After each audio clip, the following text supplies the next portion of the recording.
हम लोग अभी दोबारा स्टार्ट करने जा रहे थे अपनी दूसरी वीडियो, जिसके अंदर मैं आप लोगों को इफ लॉजिक के बारे में बताने जा रहा था। अब इफ लॉजिक को बताने से पहले मैं आपको ये बताना चाहता हूँ कि एक्सेल के अंदर ये जो इफ वर्ड है ये बहुत काम आता है। अब ये इफ वर्ड क्यों काम आता है? क्योंकि इफ वर्ड से बहुत सारे आप क्या कर सकते हो, कंडीशन बेस्ड लॉजिक बना सकते हो। मैंने क्या कहा? कंडीशन बेस्ड लॉजिक बना सकते हो। आपको कोई भी कंडीशन दी जाएगी और आप उसके बिहाफ पे क्या बना सकोगे? लॉजिक बना सकोगे। ठीक है, तो हम लोग यहाँ पे स्टार्ट करते हैं। अभी फिलहाल मैं आपको इसके बारे में समझाने से पहले थोड़ा लॉजिक के बारे में समझाना चाहता हूँ। ठीक है, अब बेसिकली लॉजिक होता है क्या है? लॉजिक एक ऐसी चीज होती है, एक ऐसी कंडीशन होती है जिस पर हम या तो अपने आप को ट्रू साबित कर सकते हैं या तो फॉल्स साबित कर सकते हैं। ठीक है, अब मैंने क्या कहा, ट्रू या फॉल्स, इसका मतलब भी मैं समझाता हूँ। यहां पर अगर बात देखी जाए तो लॉजिक किस पे बेस करता है? कंडीशन पे। अब कंडीशन कुछ भी हो सकती है। कंडीशन आपसे ये रिक्वायर्ड करती है कि आप उसका आंसर पॉजिटिव वे में देंगे या उसका आंसर नेगेटिव वे में आएगा, ट्रू में आएगा या फॉल्स में आएगा। ठीक है, अब कंडीशन के हिसाब से फॉर एग्जांपल जैसे कि आपके पास दो सेल, मैंने क्या बोला? आपके पास दो सेल है और इसके इसी के अंदर मैं आपको इसके उसके बारे में भी समझाऊंगा, प्रैक्टिकल थ्योरीज पे भी समझाऊंगा। ठीक है, तो मैंने फॉर एग्जांपल कहा कि ये मेरे पास दो सेल है। अब इस दो सेल में मैंने कहा कि अगर मैं इस सेल यानी कि इस खाली सेल में कंप्यूटर लिखता हूं, क्या लिखता हूं? कंप्यूटर। जब मैं इसमें कंप्यूटर लिखूंगा तो बेसिकली इसके अंदर इसकी वैल्यू आ जानी चाहिए 2000। ठीक है, मैंने क्या कहा? अगर मैं इसमें अंदर कंप्यूटर लिखता हूं तो यहां पर अपने आप क्या आ जानी चाहिए? इसकी वैल्यू आ जानी चाहिए 2000। और अगर ये यहां पर ब्लैंक है, जैसे ये अभी फिलहाल दिख रहा है, तो ये भी ब्लैंक रहे, यहां पे कुछ ना दिखाई। अब बेसिकली ये है क्या? यहां पर मैंने एक कंडीशन बिल्ड करी है। मैंने क्या बिल्ड करी है? कंडीशन। और इस कंडीशन के हिसाब से मुझे क्या बनाना पड़ेगा? उसके लिए लॉजिक सेट करना पड़ेगा। ठीक है, प्रोग्रामिंग की बात कर ली जाए या एक्सेल की बात कर ली जाए, यहां पर हर एक काम के लिए लॉजिक बनाया जाता है। मैंने क्या बोला? लॉजिक बनाया जाता है और उसी लॉजिक पे आप अपनी रिक्वायरमेंट्स को फुलफिलमेंट कर सकते हैं। ठीक है, तो आगे बढ़ते हैं। अब यहां पर मैं जो आज आपको शीट सिखाने जा रहा हूं वो शीट इंपॉर्टेंट नहीं है। मैंने क्या कहा? वो शीट इंपॉर्टेंट नहीं है, उसके अंदर के जो लॉजिक के हिसाब से मैं आपको समझाना चाहता हूं वो लॉजिक इंपॉर्टेंट है, वो कंडीशंस इंपॉर्टेंट है, क्योंकि उसी के बिहाफ पर आप अलग अलग चीजें कर पाएंगे। ठीक है, सो स्टार्ट करते हैं। मैंने आपको करंट टीओडी जो पहली वीडियो में पढ़ाया था, अब इसके अंदर वैसा ही कुछ है, बट इसके अंदर मैं आपको वोटर लिस्ट पढ़ाने जा रहा हूं। मैंने क्या बोला? मैं इसके अंदर आपको वोटर लिस्ट पढ़ाने जा रहा हूं और इसके अंदर भी आप कुछ नया चीज सीखेंगे। क्या सीखेंगे? यहां पे देखते हैं। पहले हमने लिख दिया वोटर लिस्ट। अब यहां पर क्या आएगा? सीरियल नंबर आएगा, फिर यहां पर नेम आएगा, उसके बाद डीओबी आएगा, उसके बाद एज आएगा और फिर एलिजिबिलिटी आएगी। क्या आएगी? एलिजिबिलिटी। ठीक, चलिए वोटर लिस्ट का एक लॉजिक मैं आपको बता दूं। वोटर लिस्ट मैं यहां पर क्यों बनवा रहा हूं? क्योंकि अगर जो मेरी एज होगी वो 18 होनी चाहिए। मैंने क्या कहा? या तो मेरी एज 18 होनी चाहिए या 18 प्लस होनी चाहिए। ठीक है, तभी तो मैं वोट देने के अधिकारी में आऊंगा, तब तो मैं एलिजिबल होऊंगा। अब यही चीज मैं कैसे आपको इफ के द्वारा समझा सकता हूं और इसके अंदर हम एक एज का छोटा सा नया कांसेप्ट सीखेंगे, नए तरीके से निकालना सीखेंगे, वो मैं आपको इसके अंदर बताने जा रहा हूं। ठीक है, सो अगेन वही सीरियल नंबर यानी कि आईडी नंबर वाला जैसे मैंने आपको बताया था। नाम के लिए मैंने यहां पर क्या कर दिया? राम कर दिया। डीओबी 01/09/2003। ठीक है, अगर मैं इसकी एज निकालूं इस हिसाब से तो ये व्यक्ति क्या होगा? 22 साल का हो गया। ठीक है, अभी 2026 चल रहा है तो ये 22 साल का हो गया होगा, क्या हो जाएगा?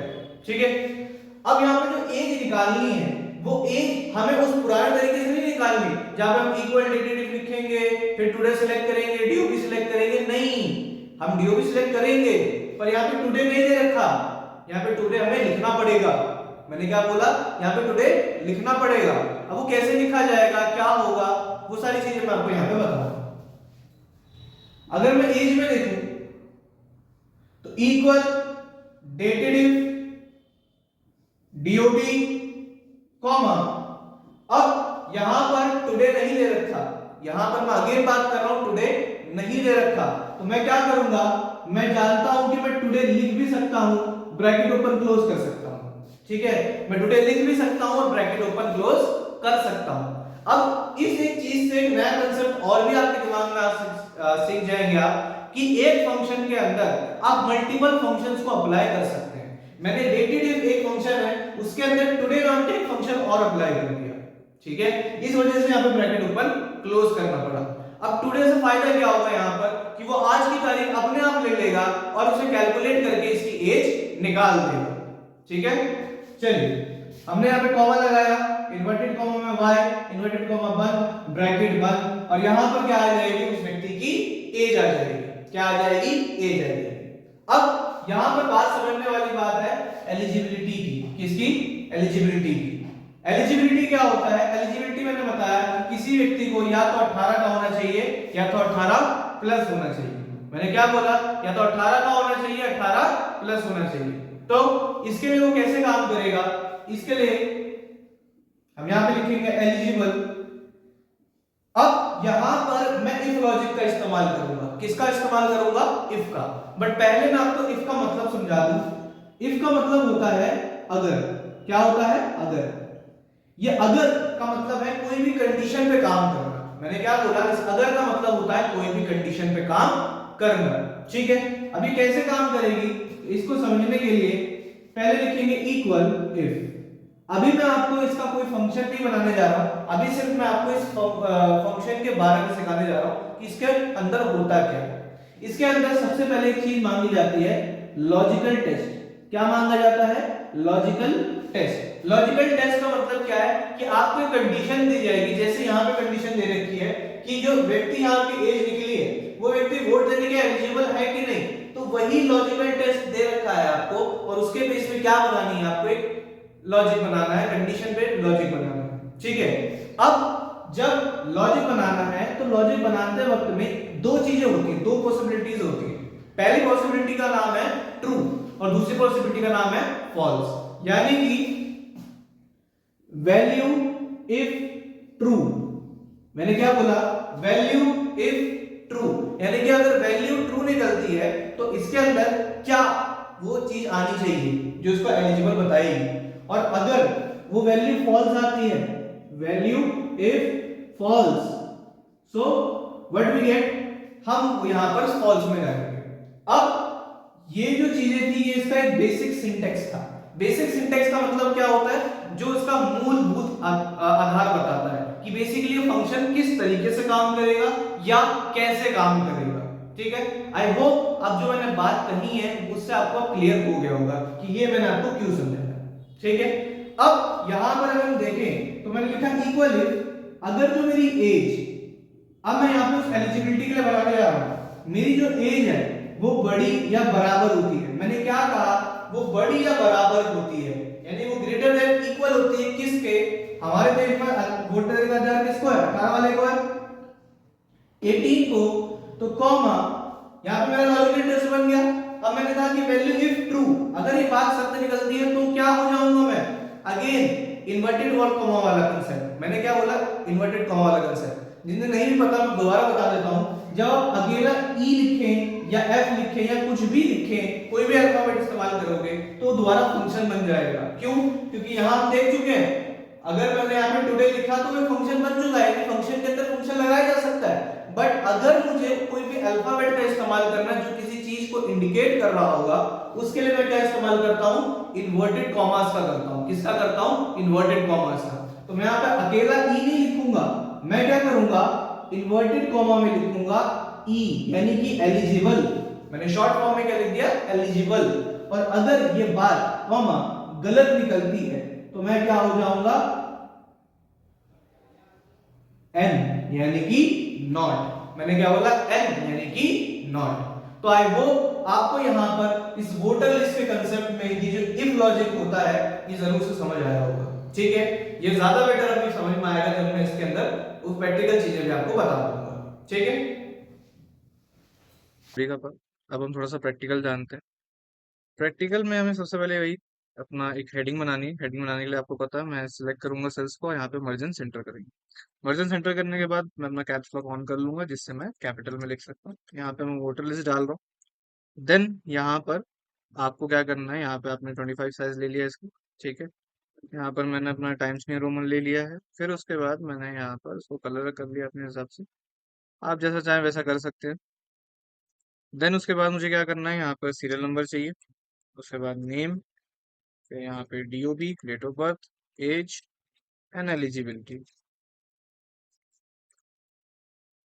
अब मैं क्या करूंगा, यहाँ को बॉर्डर कर दूंगा। देन जस्ट थोड़ा सा मैं इसको इक्वल कर लेता हूँ, इवनली लगे। अब यहाँ पे मैंने क्या किया, वन प्रेस किया, एंटर किया, फिर मैं अपने कर्सर को ऊपर ले गया। मैंने क्या बोला, पहले मैंने वन लिखा, एंटर प्रेस किया, फिर मैं अपने कर्सर को ऊपर ले गया। अब यहाँ पे अगर मान लीजिए मुझे अकॉर्डिंगली 1000 तक, या ये यहाँ पे जो मैंने 3 ले रखे हैं, इसके बाद 2 और चाहिए नंबर्स, तो मैं क्या करूंगा, सिंपली यहाँ पे एक फिल ऑप्शन आता है, फिल ऑप्शन पे जाके यहाँ पे एक सीरीज ऑप्शन आता है। सीरीज में यहाँ पे रो एंड कॉलम है। अब आपको पता ही है कि यहाँ पे मुझे कॉलम्स में ऐड करना है, तो मैं यहाँ पे कॉलम में क्लिक करूंगा। यहाँ पे मुझे स्टॉप वैल्यू थर्ड चाहिए, क्योंकि मेरे पास 1 2 3 ही कॉलम्स हैं, ठीक है। देन उसके बाद क्या करेंगे, मैं ओके कर दूंगा यहाँ पर। तो देखिए 1 2 3 अपने आप यहाँ पे कॉलम्स आ गए। यहाँ पे नेम लेने के लिए मैंने ए, बी और एक सी नाम से नंबर नाम ले लिया। यहाँ पे मुझे डीओबी डालना है। डीओबी डालने के लिए सबसे पहले तो मुझे पता होना चाहिए कि इसमें कौन सी फॉर्मेट में है, D D M M Y Y में है या M M D D Y Y में। तो यहाँ पर मेरे सिस्टम में आप यहाँ पे कर्सर पे देखें तो यहाँ पर 6/21/2026 लिखा हुआ है, यानी कि यहाँ पर मेरा मंथ आगे है, देन डेट है, देन ईयर है। तो यहाँ पर अगर मैं अपनी डेट ऑफ बर्थ डालूंगा तो मैं 9 1 एंड 3, ठीक है। देन यहाँ पर मैं अगर एक और डेट ऑफ बर्थ ले लूँ, 5 6 16। सो आप यहाँ पे ध्यान दे सकते हैं कि मैंने यहाँ पे मंथ आगे लिया है, डेट यहाँ पर आई। देन एज निकालने के लिए मैं क्या करूंगा, थोड़ा सा जूम इन कर लेता हूँ, आपको ज्यादा बेटर दिखेगा। मैं इक्वल यहाँ पे लिखूंगा, डेटेड इफ, आप सभी को याद होगा। मैंने अपने यहाँ पे मैन्युअली ब्रैकेट ओपन कर लिया है। सबसे पहले मैंने अपनी डेट ऑफ बर्थ को सिलेक्ट किया, कॉमा लगाया। अब पिछली बार तक हमारे पास टुडे डेट का एक कॉलम बना हुआ था, बट अब यहाँ पे कोई टुडे डेट नहीं है। तो मुझे पता है कि मैं टुडे लिख कर ब्रैकेट ओपन क्लोज करके भी इसको कमांड दे सकता हूँ कि आज की डेट के हिसाब से निकाल। कॉमा अप्लाई करना है, एंड देन इन्वर्टेड कॉमा में वाई आएगा आपका। मैंने बताया था चाहे एज लिखा हो, ईयर लिखा हो, हमेशा वाई लेना है, क्योंकि ईयर्स ओल्ड आता है।